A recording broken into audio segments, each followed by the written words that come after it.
There we go. Can you guys hear me now?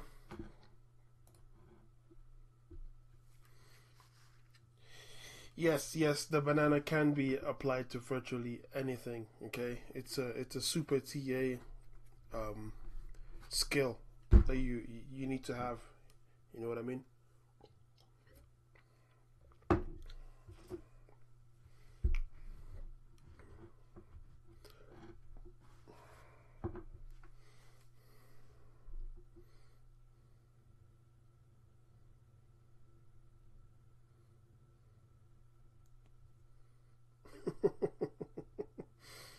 Oh boy.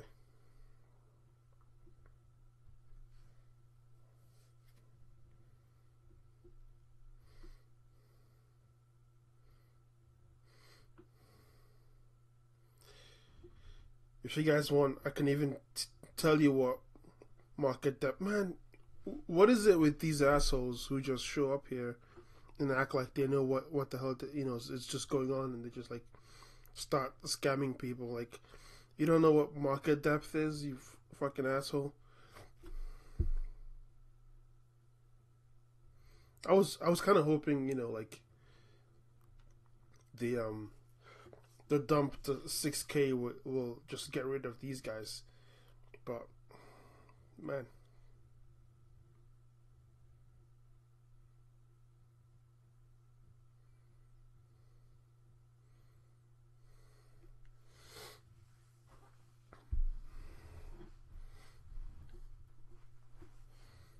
Uh,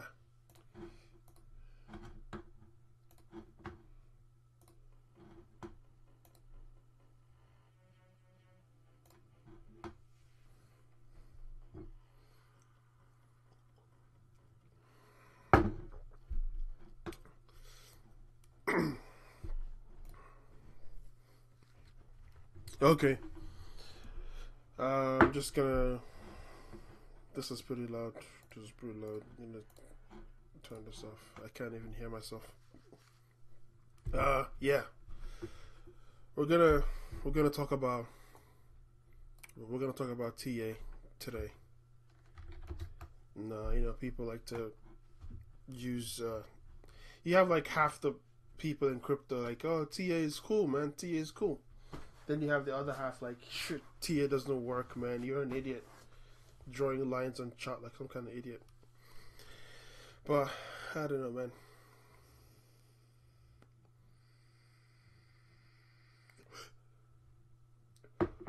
Can I bring Dom on as a guest? Dude, Dom barely even makes it to like shitcoin talk. He just he barely makes it every week, and if he forgets to tweet the link every single time, I don't think he's gonna come onto this show. Anyways, let's just put down some things that we're gonna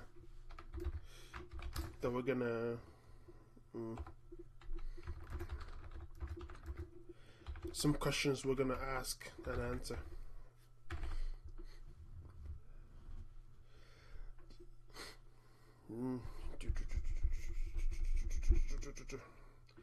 Guys, let's try to stay on the theme of today's show. Okay, today's show is all about technical analysis. When I'm done talking about that, we can ask questions about the state of Bitcoin or whatever. We'll talk about that. Yeah. Anyways, so what is TA? We'll talk about support and resistance. Boy.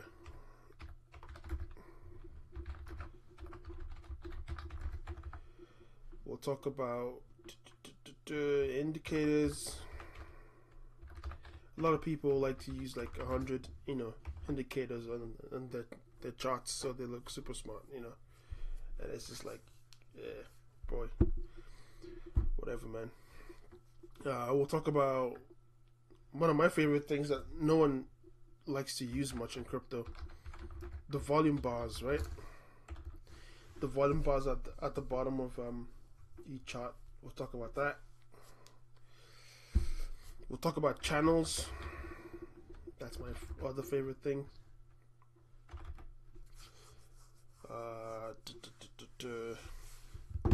And if we have time, we'll get to moving averages.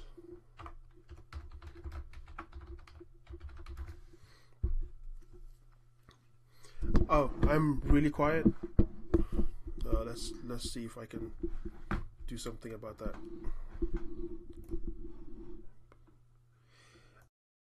I mean, I'm as loud as I can possibly get. Maybe you need to fix your speaker or something. Am I really quiet, guys? 5 seconds lag isn't that bad, is it? I mean, that's pretty much how streams work. There's always like a lag there. So, I'm just gonna answer these very first two questions first, and then we'll pull up like a chart that we can work with and use that to do the rest.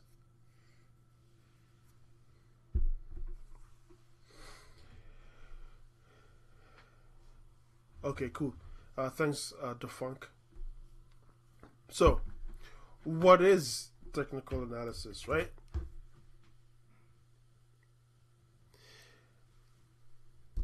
Technical analysis, from my point of view, is using the charts, the price movements, the candles, and indicators to guess, and that's the very important word there, is guess where the market is going, right? Because it's not gonna tell you exactly what's gonna happen. It's not magic. It's not a crystal ball, right? Just because you think something has a high probability of doing something doesn't mean that that's what it's gonna do, right? It gets quite invalidated by strong fundamentals. Like, if your coin gets delisted from the main exchange where it is, it doesn't matter if like what the TA is, it's gonna dump, right? If your coin, if the chain is broken, if the dev team leaves, whatever, right?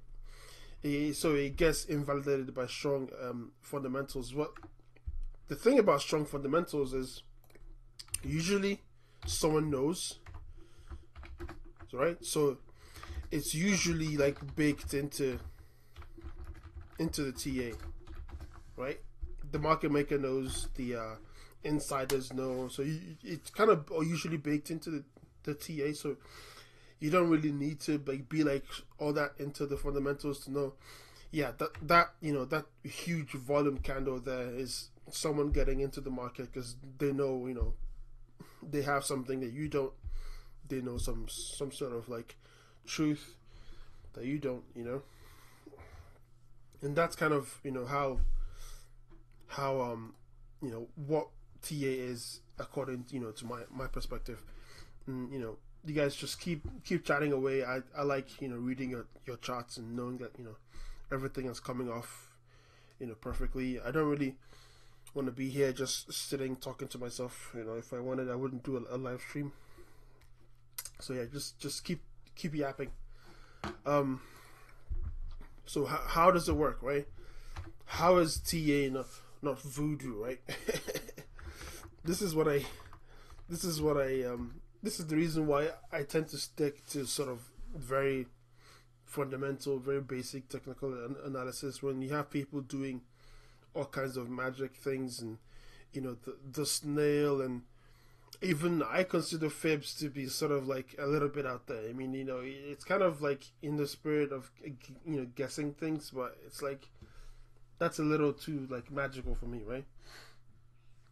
But anyways, TA is just basically the emotions of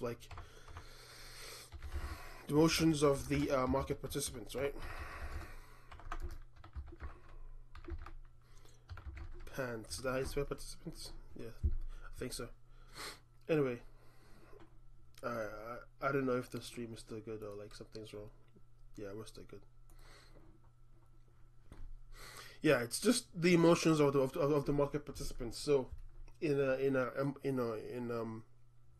market like crypto, where everyone's kind of like new to the scene, there's always like new blood. It's not like some kind of it's not like bots just trading. I mean, it's not the traditional markets where like AIs have taken over and machines have taken over.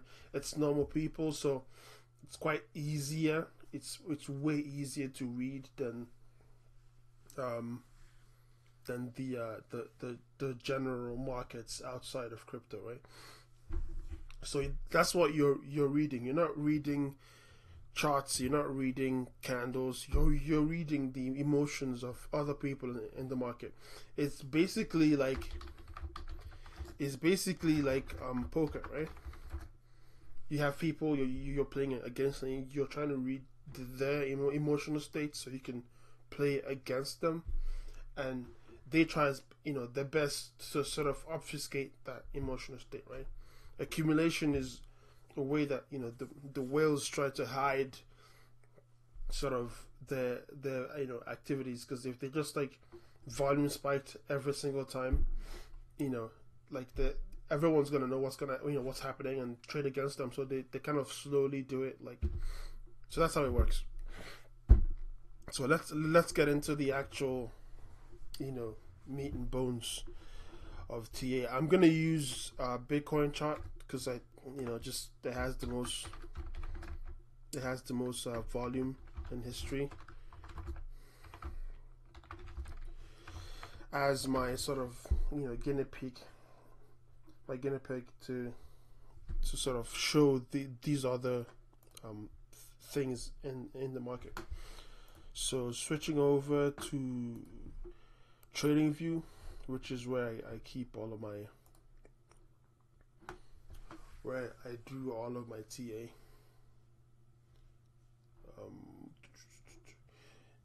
You can get Coinigy, you can get whatever you like, but I just fell in love with TradingView a while ago, and I haven't really gotten rid of it.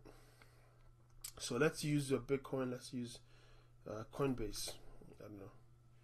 Yeah, Coinbase. Well, Coinbase doesn't have the most. Let's use Finex because it has the most volume, I think, right?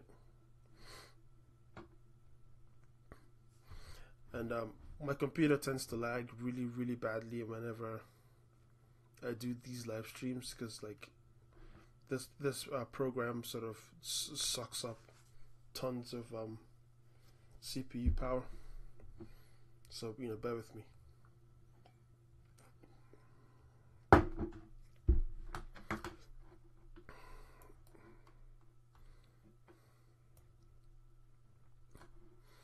So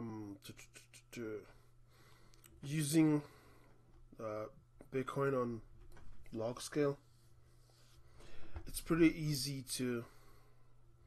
The thing with support and resistance is like, I have a rule, right? I have a rule. If it touches once, if it's like one touch, is nothing, right? It doesn't mean anything. Two touches, Jesus Christ, man. Two touches is coincidence, right? Three touches, is that how you spell? Whatever. I feel like I'm writing French here, man. Three touches is kind of proof, right? That someone's holding it up, someone's trying to, something's something's going on, right? Then that's my personal like regime, right? It doesn't mean that's what you have to do. That's just my personal idea of how things are supposed to be. So I have this, like, if you switch to, well, you don't have to switch to anything. When Bitcoin was going down, right, in the previous bear market,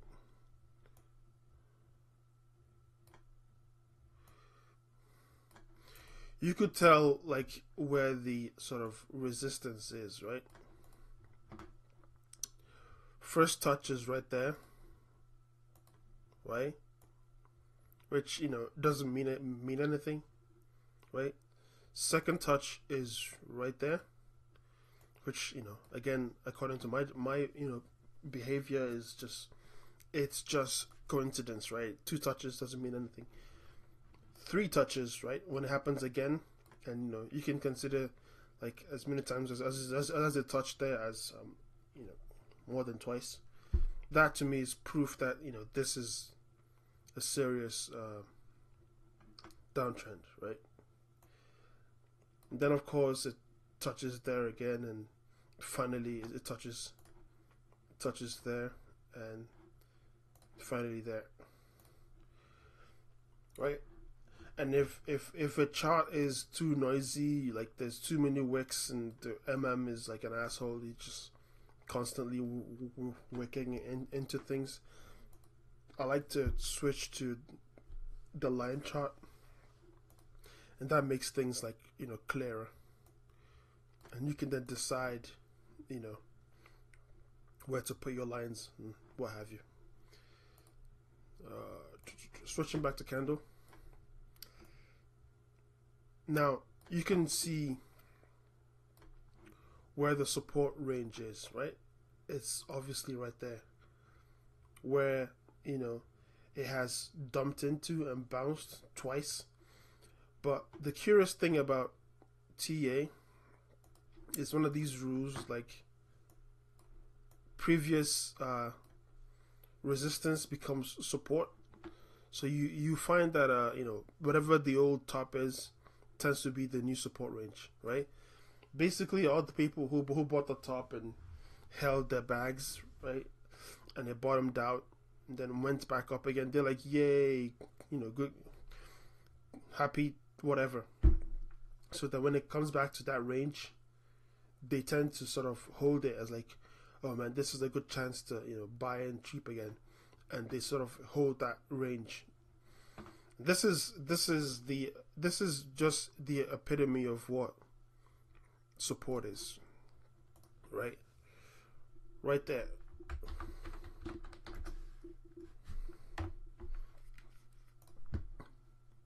Support.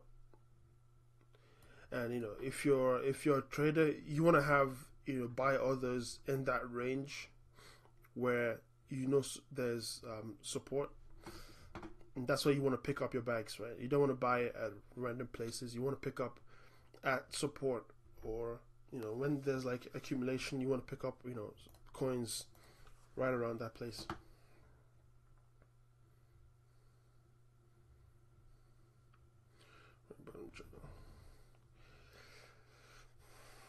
Man, I can't really do anything about the lag. It's just like, you know, how things go. You're just gonna have to watch the video, and you know, maybe later or something. And when I'm done with the lessons, we'll restart the live stream and just do like an off the cuff like question and answer section or something. Anyways, support, resistance, and to give you another example of this, there's this coin, Qtum, some Chinese shitcoin. Well, it's not it's worth like $2 billion or something. So it's not really a shitcoin, but you can see, you know, perfectly well where the support and where the resistance is, right? 1, 2, 3, 4, 5, 6 times, right? 1, 2, 3, 4, 5 times, and you could tell, you know, once again it has bounced. I drew this thing like a month ago or 2 months ago, right? It's like just keeps, you know, going down into that same range and coming out of it. So there's support there, there's resistance there. I'm not quite sure what this pattern is. You know, I would call it like a flag thing, but flags are supposed to sort of droop down slightly. So it's kind of weird, but I'm not sure what, you know, if this is a bullish pattern or a bearish pattern. So, but you can obviously see where the resistance is up here and where the support is down there. Next thing, indicators. Yay. This is well. Let's talk about channels first. Because I think, before we move on to stuff like this, I think channels works better with lines. So this is a channel, right? If you pick up this this tool on TradingView called Parallel channel, you can just draw a straight line where you think the sort of resistance, the diagonal resistance is, right? And then pull down, and it gives you a perfect channel of what's going on, and you can see how it matches the tops and bottoms and tops and bottoms. And you don't want to be buying anything in the channel, right? You want to buy it. You see how it pulls. You see how this is like to shake out literally everybody, right? And then it pulls up above it, retests that previous resistance that has now become support, retests that zone, and then peels out. So this is where you want to be buying, right? You don't want to buy here or there or wherever. You want to buy when it breaks out above that resistance zone, and even better when it tests it and holds out on top of it.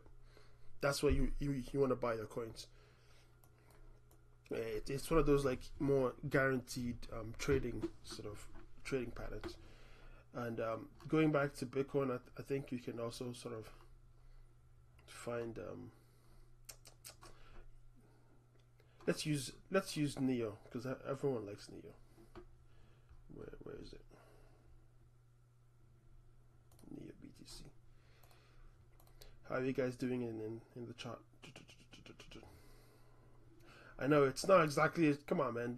In crypto, we call everything a shitcoin. So yeah, I mean, if you look at Neo, if you draw the same line over there and pull it down, boom, it's that easy. It kind of shows you where things are gonna hold and where they're gonna bounce, and you want to be buying there when it broke out. Like unlike the last one, it didn't sort of retest that support zone. It didn't retest the old resistance. So sometimes that that it doesn't happen well.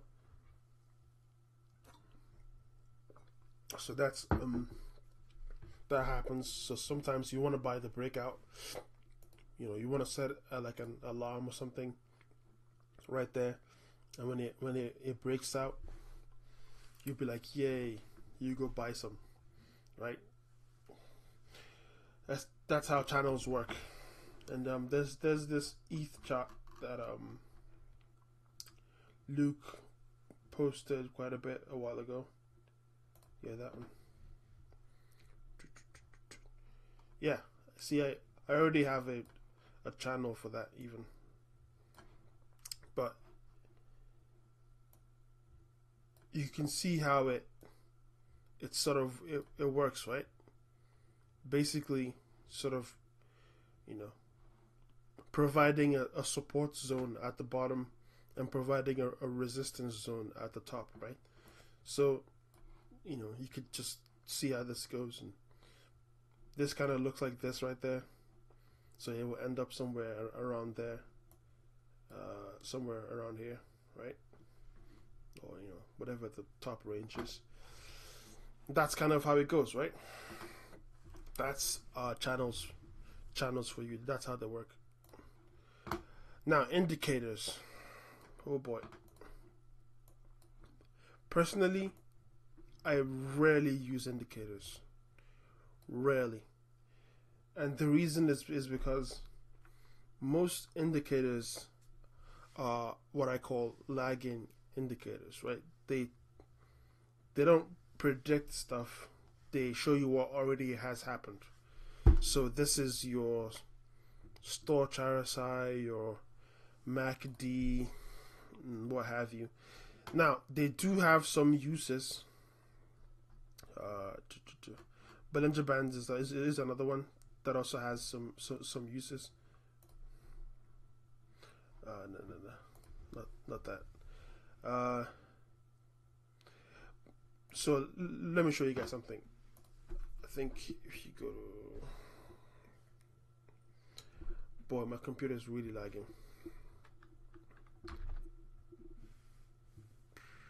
Bit Screener, I think it's what it's called.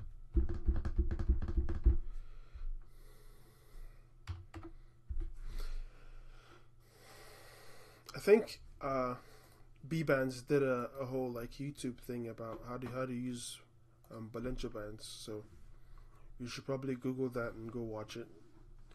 It's one of those like better indicators that you have. But my point about indicators is like they don't really predict stuff. Well, so I mean, if you know, you can use them to like track divergences and track sort of bullish and bearish divergences, and that helps out. But it doesn't tell you what's gonna happen. You know what I mean? So I don't even. I'm gonna leave that one for later. We'll do a whole like thing about like the 2 or 3 indicators that I think are worth something. But personally, you wouldn't see me using indicators on my charts. Anyways, let's talk about one of my favorite things in crypto that no one tends to use that much is the volume bars, right? And the reason why is because this market is so dumb, and I'm not trying to say like people are dumb or whatever. I'm not being an asshole, but people don't obfuscate as much as they used to. So let me use an example of something like completely right. Well, let's look at Bitcoin again. Going back to let's see, let's use stamp. Yeah. Let's switch to weekly so you can see what I mean. That's not stamp.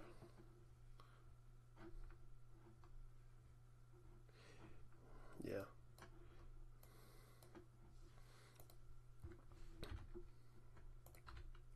So volume bars have the advantage of showing you what the big money is doing, right? What the institutional money is doing. So if you switch to where the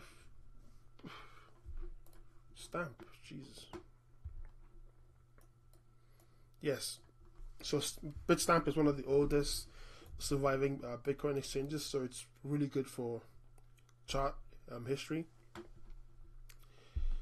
You see this. That's not what I'm looking for. You see this? You see this right there? That happened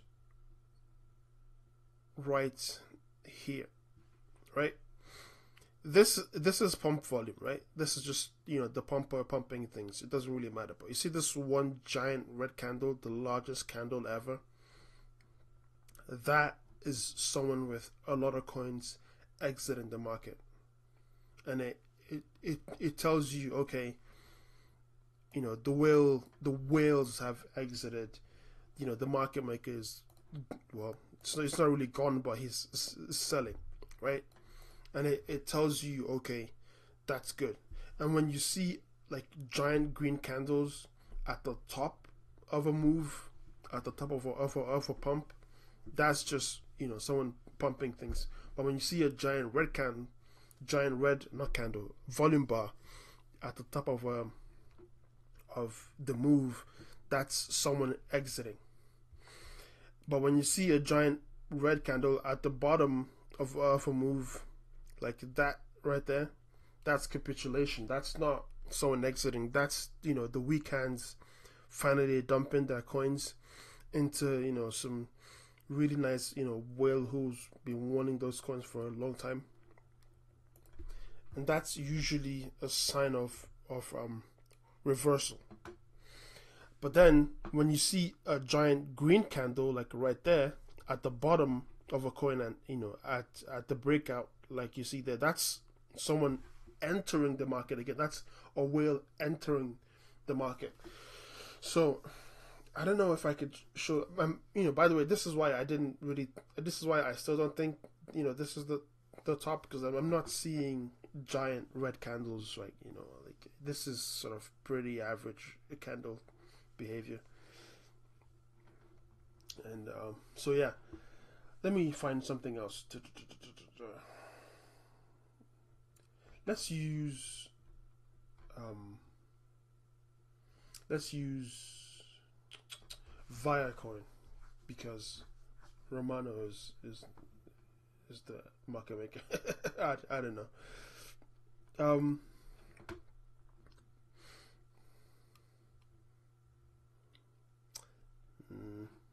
Daily candles. By the way, you can see how you see that those giant red candles. Someone's capitulating. Sort of signaling the end of a move. And you see this. You see again, this giant green candle here happened at the top of the move. So it basically tells you, okay, that's the pump volume. That's the end for now, right? When you see giant green candles at the top, or not candles, bars. When you see giant green or red bars at the top, for me, that basically says, that's the end. Someone's out. When you see giant red candles at the bottom, that's capitulation. When you see a giant green candle at the bottom, someone has entered the market. And you can see again, like just this sort of behavior. This is what I called whale encroachment on based on my my previous charts. You can see someone just lazily buying up massive tons of VIA, and running smack into resistance. That resistance 1, 2, 3, 4, 5 now. So that's I don't know why that's happening there, but for some reason someone's not interested in letting this thing cross that range. But you could see sort of that behavior, how big money enters a market, because crypto is kind of illiquid as well. You're not gonna find people sort of it takes too long these days to accumulate things. So if you look at CFI, right? Yeah, CFI. Is that CFI? I don't know. But you can see right there at the bottom, someone buys up a massive amount of this shitcoin, right? But then lets it slip down again just to sort of shake people out, and then it breaks out and starts to pump. Now, there's no giant red candle, so as far as I'm concerned, the whale hasn't exited the market. Now, this doesn't mean that he's still not going to let it sort of roll over and crush you, but he hasn't exited the market.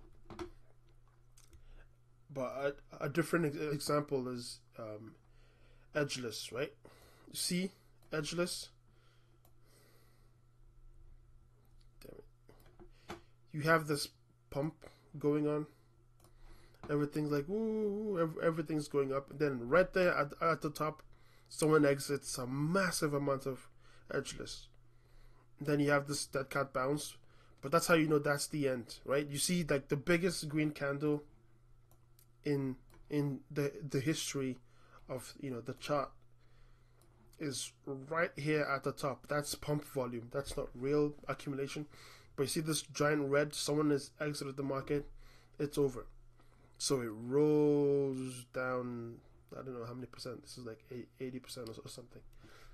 Rolls down, then finds support there. Once means nothing, 2 is coincidence, 3 times that's real. And then boom, it bounces off of it. and you can see where someone entered the market right there. Some whale has bought some coins. So like whenever you see green candles at the bottom, buy. When you see red candles at the top, sell. Or green candles at the top. Why does it keep saying candles? Bars. Green bars at the top. Anyways, that covers it for volume bars. And let's talk about moving averages. The only indicator that I sort of kind of like and use, because it takes out all the noise from trading. How you guys doing over here? How you guys doing?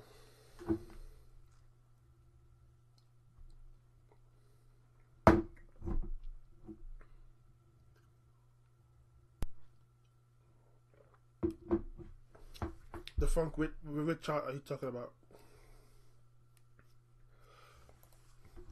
Why do I prefer log scale over linear scale? Usually, it's because when things go parabolic, it's kind of it's not really easy to see and chart things. So it's just easier to switch to linear. Well, it's easier to switch log scale to sort of see things more clearly, but sometimes it doesn't really matter. It's just whichever way the chart makes sense, that allows you to TA the chart. That's the way to go. You just have to remember to keep using that scale. Right? You don't want to switch back and forth. It kind of messes up the whole thing. So, anyways.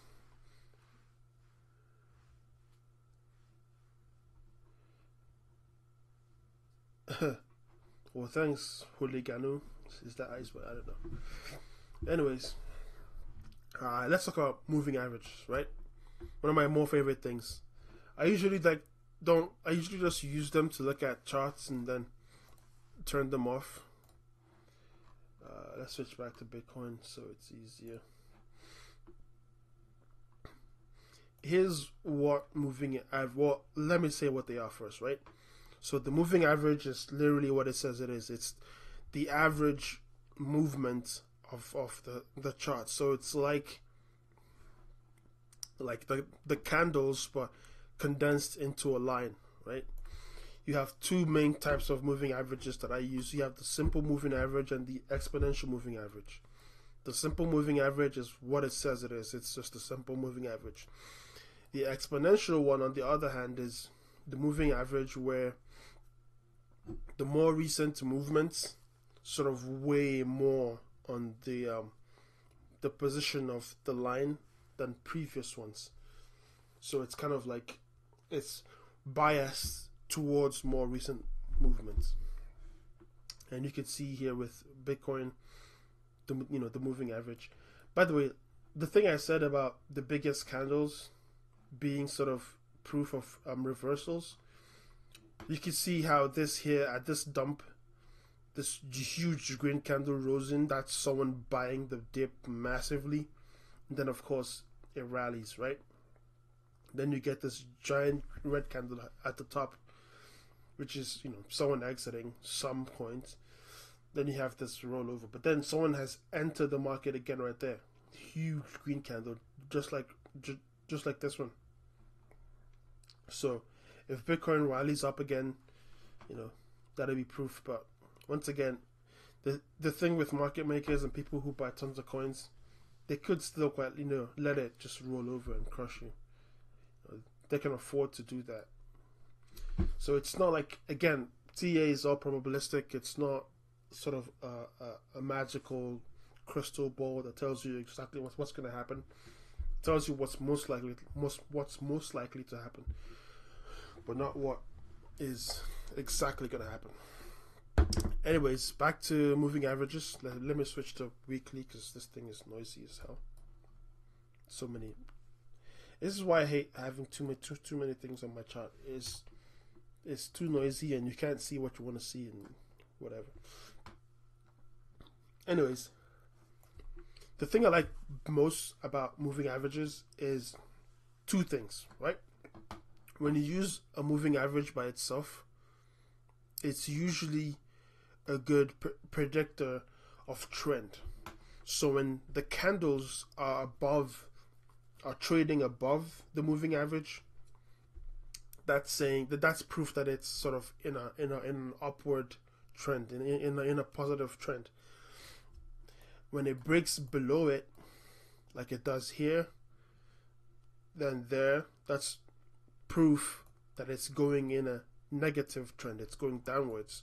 So when the coins start trading, above the moving average, that basically tells you, oh, we're in a positive trend, right? If you buy something, even if you mess up and you get like a terrible average, you could still hold, knowing that the trend will catch up to your buy zone soon enough. And that's why this is a little concerning.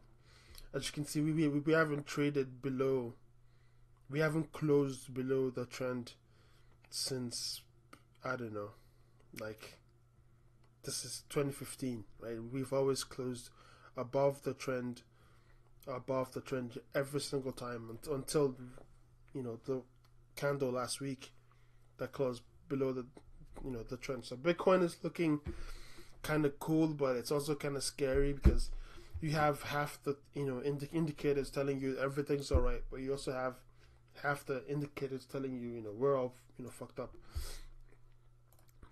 So the other thing that candles are useful for is when you use the moving average and the exponential moving average in tandem, and you get the right settings for a chart, you can use it to sort of decide where a coin lives or dies, right? So positive trend, you have the exponential moving average trading above the simple moving average, like it does from here, it does from there all the way till there when it crosses below. And across below is when the EMA, which is the name for the exponential moving average, when it crosses below the SMA, which is the simple moving average, it's a sign of a bear trend. So some people use that just to trade, right? They don't do anything else. It's like, if it crosses above, buy. If it crosses below, sell. And it's a very simple, trading strategy that works for some people. And you can see when it happened there, that was the end of this move, and it kind of started going downwards until it switched over again right there. And that was the beginning again of the moving average. Now, some people might ask, well, what settings are you using? What settings do you use for your moving averages? It doesn't matter. Like, each chart will work with different moving averages, so you kind of have to find the one that works best. So yeah, but one thing to remember is moving average works on the candles, right? So if you choose a 20 if you choose the input settings as 20, it doesn't count 20 days or 20 weeks or whatever. It counts 20 candles. So if you switch from weekly to daily, it looks completely, the moving average looks different because it's sort of working on the candles, not the days or months or years or whatever. So as you can see, the Bitcoin sort of switch, the positive switch happened there, and that was the positive move. Then it switched down there, which was the dump, right? This dumped 30%, but then it switched up again right there, which is proof of a positive trend. Then it moved all the way up there, and then switched down right there. That was the beginning of this downtrend again. So it's one of my favorite indicators, one of the few indicators that I actually use that works properly well. Yeah. Smoking a fat one. That's good. Do I use volume profile on TV? I don't, because I'm cheap and I'm not gonna pay for things. So no, I don't. But is it a good indicator? Maybe. But like I said, I'm not one for fancy indicators. I don't think they're that massively useful, right? I could put Ichimoku and Bollinger Bands and literally every single one of my charts and pretend to be some kind of like intellectual, but I don't. Anyways, do you guys want to ask me some questions? If you want to ask me some questions, now is the time. Speak now or forever hold your peace. I'm pretty sure the lag is like a minute long right now. It has to be terrible. We've done this for 49 minutes. Oh boy. Anyways, I'm gonna end the stream now and start a new stream where we can talk and just do like a normal random Q&A. So